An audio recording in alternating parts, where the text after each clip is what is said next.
டெல்லியில் விவசாயம் எல்லாம் போராடி சாவுற மாதிரி கிடந்தப்போ காப்பாற்றிய தெய்வம் எங்களுக்கு எடப்பாடி ஐயா.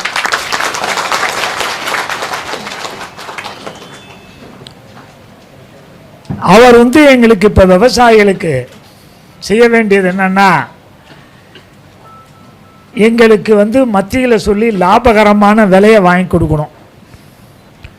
அதே போல் எங்களுக்கு உதவி பண்ணவர் தங்கமணி ஐயா, விஜயபாஸ்கர் ஐயா, சிவபதி ஐயா, காமராஜ் ஐயா, எங்கள் மரியாதைக்குரிய பரஞ்சோதி ஐயா, குமார் ஐயா, சீனிவாசன் ஐயா, அம்மா கோகுல இந்திரா ஐயா, எல்லாருமே எங்களுக்கு அவ்வளோ உதவி பண்ணாங்க. ரத்தனவேல் ஐயாவும் உதவி பண்ணார் எங்களுக்கு. விவசாயி டெல்லியில் போராடினப்ப எல்லாரும் சொல்லுவாங்க, எங்களை ஸ்டாலின் அனுப்புனார்னு சொல்லுவாங்க. திமுக ஒருவேளை சோறு கூட யாரும் போட்டதில்லை. அவங்க எங்களுக்கு ஒரே ஒரு நாள் இட்லி வாங்கி கொடுத்தார் திருச்சி சிவா. அந்த 141 நாளும் ஒரு 40-50 லட்சத்துக்கு பழங்கள் வாங்கி கொடுத்து காப்பாற்றினே எடப்பாடியார் ஐயா தான். நம்ம இப்போ ஐயா எங்கள் பரஞ்சோதி ஐயா மூலியமாக, ஐயா தங்கமணி ஐயா மூலியமாக நாங்கள் எல்லாம் கஷ்டப்பட்ட விவசாயியை காப்பாற்றினதே ஐயா தான். எங்களுக்கு இப்போ நாங்கள் ஐயா கிட்ட தாழ்மையாக கேட்டுக்கிறது என்னன்னா, உங்களுக்கு நிறைய வாய்ப்பு இருக்குது. எப்படி ஐயா விஜயபாஸ்கர் ஐயா காவிரி குண்டாறு இணைப்பதற்கு அரும்பாடு பட்டு உங்கள் மூலியமாக வாங்கி கொடுத்தாரோ, அதே மாதிரி இந்த காவிரி ஐயாரை இணைச்சு விடுங்க ஐயா. 5 லட்சம் ஏக்கர் தஞ்சை, சேலம் மாவட்டம், நாமக்கல் மாவட்டம், திருச்சி மாவட்டம், பெரம்பலூர் மாவட்டம், அரியலூர் மாவட்டத்தில் 5 லட்சம் புஞ்ச நிலங்கள்லாம் நஞ்ச நிலமாக மாறிடும். வருஷம் போர் நல்லா மழை பெய்யறதுக்கு வாய்ப்பு இருக்கிறது.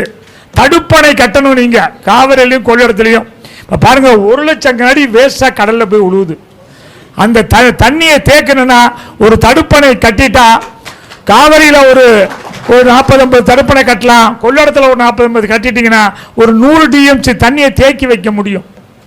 நிலத்தடி நீர்மட்டம் 1000 அடிக்கு போயிடுச்சு தண்ணி. பாருங்கள் எவ்வளோ உதவி பண்ணார் விஜயபாஸ்கர் அந்த காவிரி குண்டாருக்கு. நீங்கள் எவ்வளோ உதவி பண்ணீங்க, அதை அப்படியே போட்டாங்க ஐயா.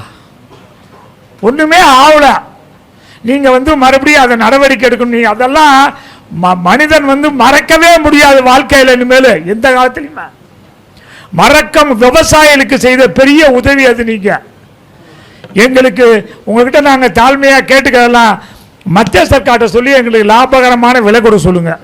மோடி ஐயா நான் போய் பார்த்தப்ப சொன்னார், முதல்ல சொன்னார், we will give 2 times profitable price for agriculture product and we will not import the genetically modified seed சொன்னார். 2 மடங்கு லாபம் தரும் விலையை தரேன்னு சொன்னார். 18 ரூபா வித்த நெல்லுக்கு 54 ரூபா தரேன்ட்டு இன்னைக்கு 24 ரூபா தான் தர்றாரு. 2700 ரூபா வித்த கரும்புக்கு 8100 ரூபா தரேன்ட்டு இன்னைக்கு 3150 தான் தர்றாங்க. அதனால் விவசாயி ரொம்ப கஷ்டப்படுறாங்க. கொஞ்சம் இந்த லாபகரமான விலையை ஐயா நீங்கள் நினச்சிங்கன்னா உங்களால் முடியும். கண்டிப்பாக உங்களால் முடியும். உங்கள் பேச்சை கேட்பாங்க. அதனால் எங்களுக்கு அதை வாங்கி கொடுங்க விவசாயியை காப்பாற்றுறதுக்கு. ஐயா தங்கமணி ஐயா தான் எங்களுக்கு நிறையா உதவியெல்லாம் பண்ணுவார் விவசாயிகளுக்கு. நீங்களும் பண்ணியிருக்கீங்க. கண்டிப்பாக இந்த 41 நாளில் home minister, defence minister, finance minister எல்லாமே எங்களை ஊருக்கு போக சொன்னாங்க. நாங்கள் போக முடியாதுன்னு உட்காந்துட்டோம். நீங்கள் சொல்லி தான் வந்தோம். ஞாபகம் இருக்கா ஐயாவுக்கு? நீங்கள் சொன்னீங்க, நான் உங்களுக்கு எல்லா உதவியும் பண்ணி தந்தேன், வாங்க போகலாம். நீங்கள் அது மாதிரி இப்போ எங்களுக்கு இந்த லாபகரமான விலையை வாங்கி விவசாயியை காப்பாற்றுங்க ஐயா. ரொம்ப விவசாயால் ஒன்றுமே. நான் 250 ரூபா விற்ற டிஏபி இன்னைக்கு 1500 1700 ரூபாய்க்கு வந்துருச்சு. பிளாக்கில் 2300 ரூபாய்க்கு விற்கிறான். எல்லா விலையுமே ஏறி போச்சு. ஐயா காமராஜ் இருக்கும்போது காப்பாற்றினார் விவசாயி. நிறைய இடத்துல நாங்கள் போய் கேட்டோம். அது மாதிரி இப்போ காப்பாற்றுறதுக்கு நாதியே இல்லைங்க ஐயா. யார்கிட்ட போனாலும் ஒன்றுமே ஆக மாட்டேங்குது. யாரும் விவசாயிகள் பேச்சை கேட்கவே மாட்டேங்கிறாங்க. எங்களை காப்பாற்றுறதுக்கு நீங்கள் ஒருத்தர் எங்களை முயற்சி பண்ணால் கண்டிப்பாக காப்பாற்றலாம். விவசாயிகளை காப்பாற்றினா இந்த நாடு காப்பாற்ற முடியும். நம்ம பையன் பொண்ணெல்லாம் காப்பாற்ற முடியும். இப்போ ஜெனட்டிக்கலி மாடிஃபைடை கொண்டு கொடுத்துட்டா எல்லாம் வீணாக போயிடுவாங்க ஐயா. பையன் அழியாயிடுவான், பொண்ணு கருதரிக்காது. அதனால் ஐயா எங்களுக்கு உதவி பண்ணணும். நீங்கள் எங்களை காப்பாற்றுனீங்க. அப்போ 2017 டெல்லியில் சாவாமல் காப்பாற்றினீங்க. அது மாதிரி இப்போ காப்பாற்ற வேண்டும் என்று ஐயாவை தாழ்மையுடன் கேட்டுக்கிட்டு இந்த தடுப்பணையை கட்டி கொடுக்குமாறு தாழ்மை வேண்டிக்க பேசுறதுக்கு வாய்ப்பளித்த அனைவருக்கும் நன்றி கூற உரிமைக்கு நன்றி. வணக்கம். பிளே ஸ்டோர் மற்றும் ஆப் ஸ்டோரில் இருந்து பாலிமர் செயலியை QR கோடு மூலம் பதிவிறக்கம் செய்யுங்கள். செய்திகளை உடனுக்குடன் பெறுங்கள்.